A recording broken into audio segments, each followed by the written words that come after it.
A gente começa o EPTV2 de hoje, então, com um caso policial que agitou aí toda esta terça-feira aqui na cidade de São Carlos. 4 pessoas foram presas em uma operação da Polícia Civil.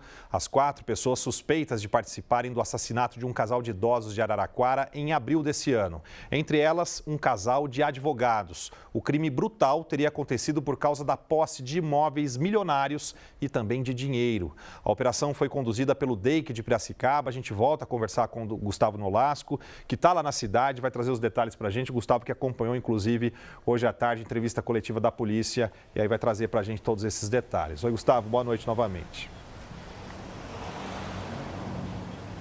Boa noite, Flávio. Esse casal de advogados, tinha uma relação com o casal de vítimas porque cuidava de um processo sobre a venda de flats. Esse casal, que é a vítima, desse crime, eles compraram esses imóveis em 2013, mas esses imóveis nunca foram entregues aos clientes. E daí os credores começaram a cobrar na justiça, o ressarcimento desses valores. É aí que entra em cena esse casal de advogados que fizeram um esquema junto com esse casal para ter acesso ao patrimônio deles. Acontece que agora, na hora de devolver esse valor, foi quando esse crime foi arquitetado. A polícia prendeu 4 pessoas, além desse casal, outros dois homens suspeitos de serem os executores desse crime e investiga ainda outras 2 pessoas por participação nesse crime. Mas a polícia não divulgou a identidade delas para não comprometer essa investigação. Na tarde de hoje, a polícia falou sobre o caso pela primeira vez. A gente preparou uma reportagem, vamos ver. A pessoa vai estourar, hein? Abre a porta aí. Vem pra cá, põe a mão na cabeça. Vira de costa. Quem vai estar na cabeça? Mão na cabeça, Diogo. Tira a mão na cabeça e vai pro vinagre. Como você chama?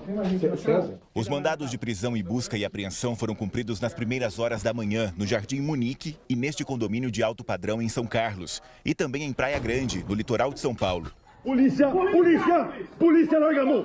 Mostra a mão! Mostra a mão! Um helicóptero da polícia deu apoio às equipes. Os alvos são apontados pela investigação como os executores e os mandantes da morte de José Eduardo Ometo Pavan, de 69 anos, e Rosana Ferrari, de 61, casal de Araraquara, assassinado em abril na chácara da família, na zona rural de São Pedro. De acordo com a investigação, os mandantes do crime são os advogados Hércules Praça Barroso e a esposa, Fernanda Barroso. Eles foram presos na casa em que moram, em São Carlos. 4 veículos foram apreendidos, além de joias, celulares e computadores, facões e 3 armas, uma pistola, um revólver calibre 38 e uma espingarda de uso restrito. A senhora tem algo a declarar sobre o que está acontecendo? O senhor tem algo a declarar? Nada. A polícia está falando que o senhor é suspeito de ser mandante desse crime. Tem que ter prova, Não tem prova nenhuma nesse sentido.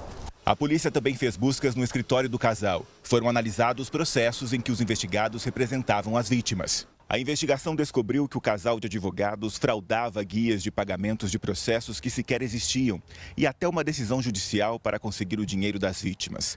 Dessa forma, recebeu R$2.800.000, além da transferência de imóveis avaliados em 12 milhões. As vítimas, em conluio com os advogados, criaram empresas para blindar o patrimônio. Então, as vítimas sabiam muito bem o que estavam fazendo. Exato, que estavam passando os seus bens para os advogados com a intenção de não pagar os credores. Então, nesse primeiro momento, as vítimas participaram sim do conluio. Só que, pela nossa investigação, a hora que a justiça falou, ok, esses bens são dos advogados, os advogados falaram, nós não vamos devolver. E o que a gente faz? As vítimas não têm ascendentes, não têm descendentes, vamos eliminar as vítimas. Após a transferência do patrimônio, os advogados teriam encomendado a morte do casal. Estão sendo investigados, por uma acusação de fraude e também de apropriação indébita.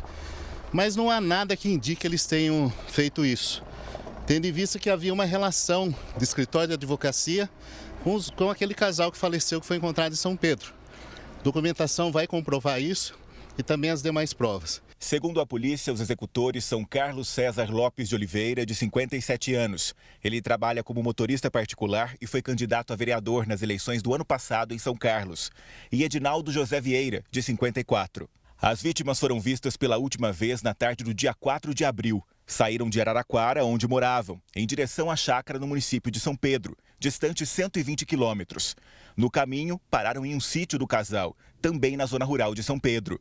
No local, teriam sido vistas na companhia de um dos investigados. Foi a última vez que as vítimas foram vistas com vida. Os fatos ocorreram numa outra propriedade da vítima, também lá nas proximidades, também no município de São Pedro, cuja propriedade se encontra no nome dos investigados. Então, não seria interessante para os investigados localizar os corpos na propriedade que era o nome deles, porque iriam realmente despertar atenção e direcionar as investigações.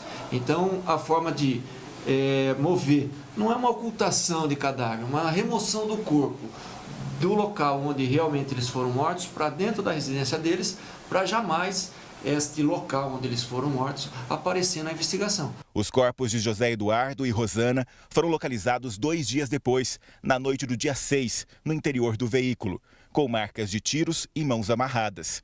O irmão de Rosana falou com a nossa equipe na manhã desta terça-feira, mas não quis mostrar o rosto. Segundo ele, Fernanda Barroso, suspeita de ser uma das mandantes do assassinato, chegou a ir ao velório do casal e queria ter acesso à empresa das vítimas. Ela veio me procurando, mas eu não cheguei a conversar com ela.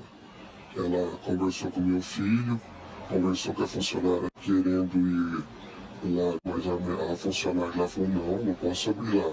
Mas ela queria ir lá. De acordo com ele, os advogados trabalhavam para a família há mais de 10 anos. A gente não tinha esse conhecimento dessas transferências para advogado. A gente não sabia. Sabia que tinha esse processo aí que estava...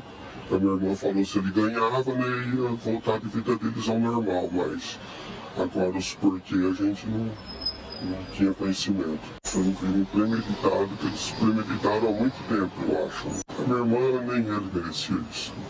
Os investigados vão responder por homicídio qualificado, associação criminosa, estelionato, falsidade ideológica, uso de documento falso e ocultação de cadáver. A partir de todo o material apreendido hoje, dos veículos identificados, das pessoas, dos celulares e documentos apreendidos, serão novamente analisados e haverá um prosseguimento nas investigações, né, para confirmar algumas suspeitas, alguns indícios. Certamente surgirá novas provas aí e novos rumos da investigação.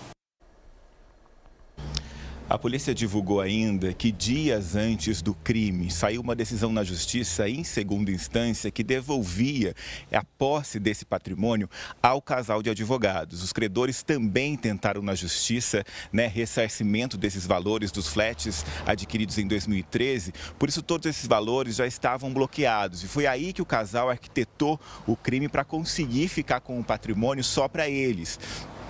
A polícia também pediu o bloqueio desses bens e, por isso, todo esse dinheiro agora não deve ser usufruído por nenhuma pessoa.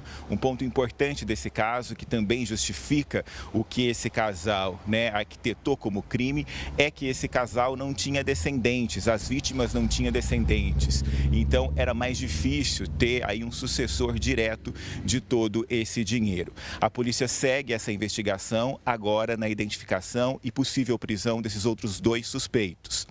O que também a gente tem aqui é a resposta da defesa. Você ouviu aí o advogado de defesa, mas ele disse que amanhã deve entrar com habeas corpus. Lembrando que a prisão dos 4 suspeitos é temporária e por isso eles podem ficar à disposição da polícia por até 30 dias. Essa prisão também pode ser convertida, e esse tempo prorrogado.